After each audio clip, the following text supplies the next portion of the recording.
नमस्कार, इलेक्शन मंत्रा में आपका स्वागत है।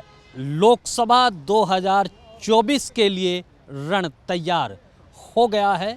इंडी गठबंधन धीरे धीरे अपने साथ गठजोड़ कर रहा है, नए दलों को जोड़ रहा है। लेकिन असल सवाल ये है कि क्या वो मोदी को टक्कर दे पाएंगे।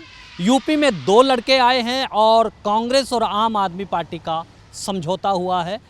क्या मुद्दे रहेंगे, इन्हीं पर बात करने के लिए हमारे साथ वरिष्ठ पत्रकार और इलेक्शन मंत्रा के कार्यकारी संपादक विक्रम उपाध्याय जी हैं। विक्रम जी, आपसे मैं ये जानना चाहता हूं कि राजनीति तेजी से बदल रही है। जैसे हम देख रहे थे इंडी गठबंधन को कि वो कमज़ोर होती जा रही है, लेकिन धीरे धीरे अब वो अपनी स्थिति को मजबूत करती जा रही है। क्या बीजेपी को टक्कर दे पाएगी? ये कहना ठीक नहीं है कि इंडी गठबंधन मजबूत हो गई है। मैं आपको छोटी सी बात बता रहा हूँ। इंडी गठबंधन जब ये चुनाव बिल्कुल सर पे है, तब इन्होंने फिर से सर जरना शुरू किया है और ये बहुत देर हो चुकी है। अभी भी बहुत सारी पार्टियां जो गठबंधन में शामिल थी, जिन्होंने दम भरा था कि हम साथ साथ चुनाव लड़ेंगे, वो अभी इस गठबंधन से दूर हैं। अभी केवल बात देखिए बनी है समाजवादी पार्टी या आम आदमी पार्टी जैसी छोटी पार्टियां जो हैं, वही अभी कांग्रेस के साथ आ पाई हैं। अभी ममता बनर्जी ने संदेश दिया है कि मैं आ सकती हूं साथ, लेकिन अभी तक उन्होंने कितनी सीटें देगी अभी कुछ पता नहीं है। महाराष्ट्र में भी वही हाल है। अभी कहीं भी कोई एक बड़ा अलायंस जो है, जिसको बोलते हैं कि चुनाव लड़ने के लिए ज़रूरी है, वो अभी सामने नहीं आया है। और उसका एक सीधा सा कारण ये है कि कांग्रेस को कोई भी सेंटर स्टेज नहीं देना चाहता है।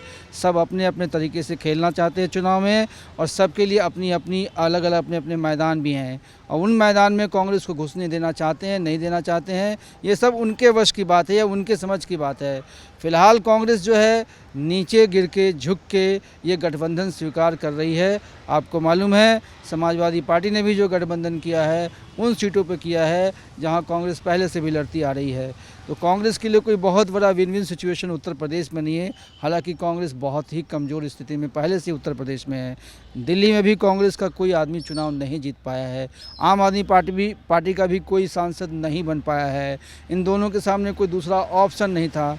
जहाँ जहाँ दूसरी पार्टियों के लिए अपने पास ऑप्शन है, वहाँ वो इंडी गठबंधन के साथ शामिल नहीं हो रही हैं, खास करके कांग्रेस के साथ नहीं जा रही हैं। ये आप देख लीजिएगा, देशव्यापी यही असर है। एक सवाल ये उठता है कि अखिलेश यादव में बड़ी हिचक थी कि जिस तरह से मध्य प्रदेश के विधानसभा चुनाव हुए और जिस तरह की भाषा अखिलेश के लिए इस्तेमाल की गई, और क्या तो अचानक ऐसा क्या हुआ कि दोनों को एक साथ आना पड़ा? देखिए, अखिलेश यादव को पिछले चुनाव की बात याद होगी।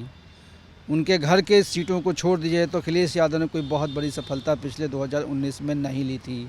अब उनके सामने क्या ऑप्शन है कि भारतीय जनता पार्टी के सामने खड़ा होने के लिए एक मजबूत कद भी चाहिए और संगठन भी चाहिए।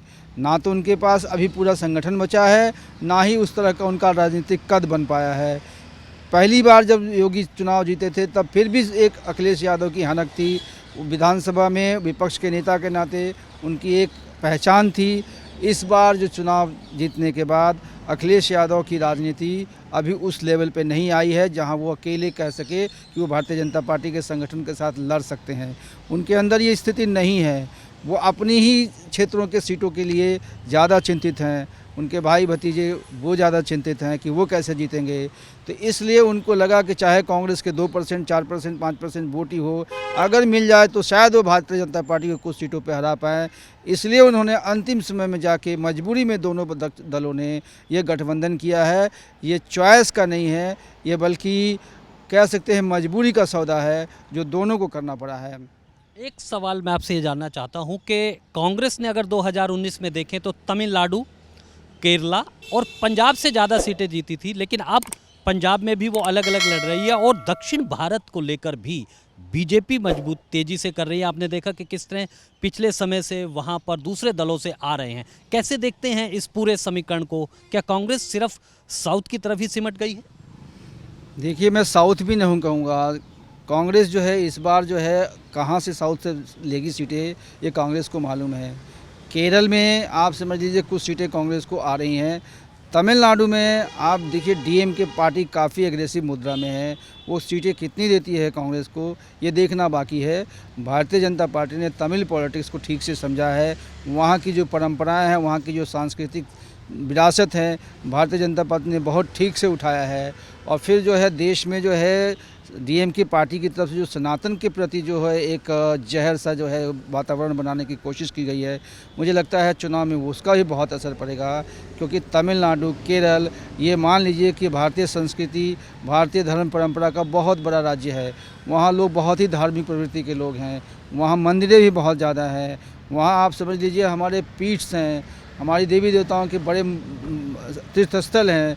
वहाँ अगर कोई पार्टी सनातन धर्म की बुराई करती है तो जनता में उसका रिएक्शन होगा। और ये मालूम है कि डीएमके के साथ कांग्रेस भी है, तो कांग्रेस के प्रति भी लोगों का रिएक्शन होगा। कांग्रेस वहाँ पे केरल में कुछ सीटें जरूर ले सकती है। वो भी गांधी अगर वहाँ दोबारा वायनाड से लड़ते हैं तो उनको बड़ी मुसीबतों का सामना करना है। वहाँ विरोध प्रदर्शन हो रहे हैं। तो इसलिए ये कहना कि कांग्रेस इस बार साउथ से कोई अंतर से जीत जाएगी, ये मुझे नहीं दिखता है। खास करके इस बदली हुई परिस्थितियों में जब भारतीय जनता पार्टी एग्रेसिव है, भारतीय जनता पार्टी दक्षिण में भी जो है अपने गठबंधन को मजबूत कर रही है। आपने देखा होगा कि तमिलनाडु में बीजेपी खुद के लिए और आंध्र प्रदेश में बीजेपी जो है टीडीपी से समझौते की तरफ बढ़ रही है। वहाँ मुझे लगता है साउथ में भी भारतीय जनता पार्टी अपनी उपस्थिति दर्ज कराएगी और उनके सहयोगी दलों के साथ ठीक सीट जीत लेगी। कांग्रेस के लिए जहाँ तक संबंध नहीं, इंडी गठबंधन की संबंध है, डीएम के ऊपर उनका सब कुछ निर्भर है। अगर डीएम की अच्छा करती है तो ही इंडी गठबंधन को कुछ फ़ायदा मिलेगा। उसमें कांग्रेस को बहुत अकेले फ़ायदा होता दिखाई नहीं दे रहा है। एक सवाल मैं दिल्ली पर आपसे जानना चाहता हूं कि केजरीवाल की जो अभी तक राजनीति रही है वो बार बार चाहे वो भ्रष्टाचार के मामले में है, शीला दीक्षित को लेकर जिस तरह से मोर्चा किया, जिस तरह से कहते हैं कि पहले इस्तीफा दो फिर जांच में शामिल हो, लेकिन अब उसके बिल्कुल उलट आचरण कर रहे हैं। ये क्या है? ये विक्टिम कार्ड खेलना है या वाकई वो एक मजबूत टक्कर बीजेपी को दे सकते हैं और बीजेपी जो दावा कर रही है कि हम अकेले ही दोनों पर भारी होंगे? देखिए बीजेपी दावा कर रही है, मैं उस पर तो नहीं कहूँगा, लेकिन केजरीवाल की राजनीति पे मैं ज़रूर कहना चाहूँगा। केजरीवाल की राजनीति सबको मालूम है कि कांग्रेस विरोध के एक धरातल पे उभरी हुई राजनीति थी। आम आदमी पार्टी की राजनीति थी कि ये स्वच्छता के साथ जो है राजनीति करेंगे, इसकी उनकी राजनीति शुरू हुई थी। लोगों को ये लगा था कि एक आदमी अलग कह रहा है, जो कह रहा है कि सरकारी गाड़ी नहीं लेंगे, सरकारी मकान नहीं लेंगे, कोई भी विलासिता की चीज़ें इस्तेमाल नहीं करेंगे, जनता की बात सुनेंगे, जनता की बात करेंगे। केजरीवाल ने अपने सारे जो है अपने इन बयानों को जो है उलट के रख दिया है। अपने राजनीतिक फ़ायदे के लिए उन्होंने सब कुछ किया है। उन्होंने बड़ा सा महल बनवाया है, 10-10 लाख के पर्दे लगवाए हैं। उन्होंने जो भ्रष्टाचार किया है, उन्होंने जो है अपने पार्टी के लोगों को जो है भ्रष्टाचार में लिप्त पाते हुए भी उनका संरक्षण किया है। केजरीवाल ने कोई भी ऐसा जो है पिछले दिनों जो बातचीत की थी उसके ऊपर खड़ा नहीं उतरे। राजनीति में सूचिता शब्द उनकी डिक्शनरी से गायब हो गई है। जहाँ तक ईडी का सवाल है, ईडी देखिए लगातार जो है झारखंड के मुख्यमंत्री, जब पूर्व मुख्यमंत्री थे सोरेन, वह भी यही बातें करते थे कि भाई हमको जो है ईडी जो है परेशान करिए, मोदी के कारण परेशान करिए, अमित शाह के कारण परेशान करिए। आज वो जेल में हैं, इनके ही 2-3 सहयोगी लगातार जेल में हैं। क्यों नहीं जमानत हो रही है? जमानत दिल्ली सरकार को लेनी चाहिए ना। दिल्ली सरकार को डट के कहना चाहिए ना कि भाई न्यायालय से कि हम ये लोग दोषी नहीं हैं, लेकिन उनकी जमानत नहीं हो रही है। अब ये क्या कह रहे हैं कि अब ये सोचते हैं कि हम बच जाए, हम इन जो है बयानों से, इन जो है हथकंडों से, इन आरोपों से शायद जो है बीजेपी कमज़ोर पड़ जाए या ईडी जो है डर जाए। तो मुझे लगता है ईडी एक जो है एक स्वतंत्र संस्था है, उसके अपने नियम कानून हैं, उसके पास अपनी जांच की एजेंसियां हैं। वो क्या लेके आए हैं और क्या कोर्ट में पेश करेंगे ये समय बताएगा। लेकिन अगर एक कानून के नाते देखा जाए तो मुख्यमंत्री कानून का सर्वोच्च रखवाला है। अगर वो कानून की बात नहीं मानता है, वो कानून का पालन नहीं करता, तो ये राजनीति में एक अलग तरह की राजनीति है, जिसमें अपने प्रति अलग जो है मानदंड रखना, दूसरे के प्रति अलग मानदंड रखना, और फिर जो है कहना कि मैं राजनीति में सबसे बढ़िया आदमी हूँ, सबसे ईमानदार हूँ, कट्टर ईमानदार की सरकार चलाता हूँ, ये सब मजाक की बात है। एक आखिरी सवाल, विकसित भारत का मुद्दा लगातार बीजेपी इसको उठा रही है और जितने भी दल से आ रहे हैं दूसरे दलों से, वो विकसित भारत के सपने को लेकर, एक तरफ विकसित भारत है और दूसरी तरफ आप देख रहे हैं कि जाति की बात हो रही है, ओबीसी की बात हो रही है, अधिकारियों तक बात पहुंच गई है। ये 2024 में क्या मुद्दे रहने वाले हैं, इस पर जाना। देखिए 2004 से 2014 तक मनमोहन सिंह की सरकार रही है। 10 साल सरकार वो भी चली। मोदी की भी सरकार 10 साल पूरा करने वाली है। आप उठा के देखिए ना, किसी भी उदाहरण को देखिए आप। 10 साल की सरकार में क्या सबको मकान दिला सकेगा मनमोहन सिंह सरकार? लेकिन मोदी सरकार ने दिलाया ना। 10 साल की शासन में क्या सबको बिजली दे सके? वो नहीं दे सके ना, मोदी सरकार ने दी है ना। 10 साल के शासन में सबको राशन दिया क्या कांग्रेस की सरकार ने? वो नहीं दिया, मोदी सरकार ने दिया ना। 10 साल के शासन में सबको रसोई गैस दिया क्या? नहीं दिया ना। तो ये सब विकास के पैमाने हैं।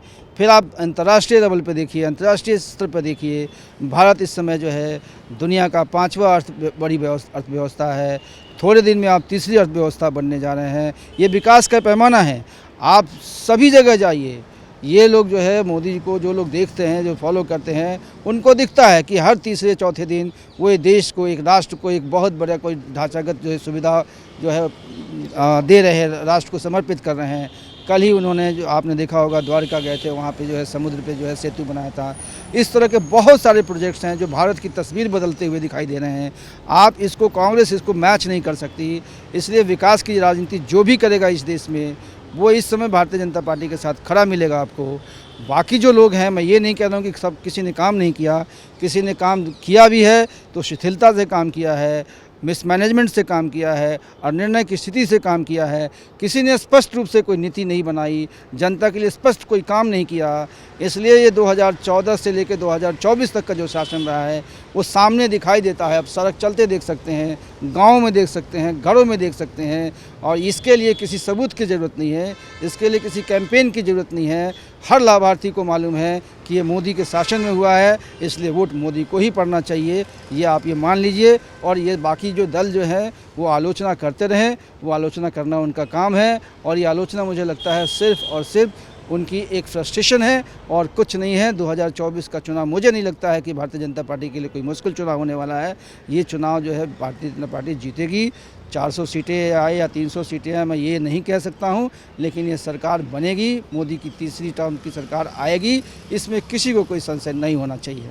बहुत बहुत शुक्रिया। लेकिन एक बात तो बिल्कुल साफ हो गई, जिस तरह से विक्रम जी ने कहा कि एक तरफ लड़ाई विकसित भारत को लेकर समाधान की राजनीति हो रही है, जिसमें लाभार्थी वर्ग भी सामने आया, और दूसरी तरफ वो राजनीति के जाति के नाम पर या दूसरे जो धर्म के नाम पर बांटने की जो बात हो रही है, उसके बीच मुकाबला होने वाला है। लेकिन ये तो जनता जनार्दन ही तय करेगी। और जो भी राजनीति चुनाव से जुड़ी हुई प्रत्येक खबर है वो हम आप तक पहुंचाते रहेंगे, और आप इलेक्शन मंत्रा के साथ बने रहें।